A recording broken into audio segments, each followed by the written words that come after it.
The next set of controls for our cinematic post-processing chain will be related to tweaking the color. The first one is going to be temperature, a major part of calibrating the white balance.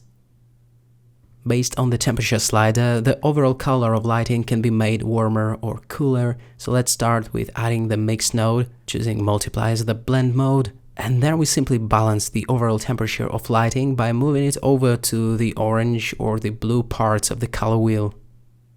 The mix factor can also be used to fine-tune the grading.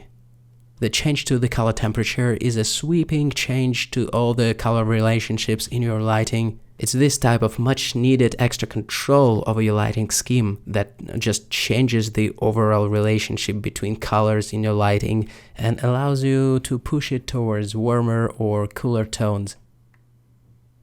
Aside from the temperature control, the photographic post-processing tools often include the tint control as well.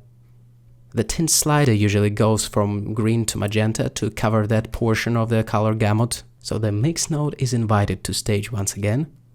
If you know me, I like to rename the nodes and everything to keep things organized, so that one should be named Tint from now on. As we have mentioned, you either choose green or a complementary color to green, which is magenta, and the rest of the game is just eyeballing the intensity of the tinting effect. So the combo of temperature and tint nodes is our way of controlling white balance in Blender Compositor, and think of it as a rather global adjustment as opposed to tweaking the individual lights and trying to balance them against each other. Tweaking these two nodes alone may alter the perception of the entire lighting that we have set up. As they say, borrow from cinematographers. The value contrast, or the contrast of brightnesses, plays an important role in color grading. There are a few places in Blender where you can adjust the contrast. In the Blender Compositor we have the brightness contrast node, but I prefer the other methods, as I think that by using this node in the compositor it's fairly easy to clip the blacks, for example, so I don't feel really comfortable with it for some reason. The RGB curves node is much better in that sense.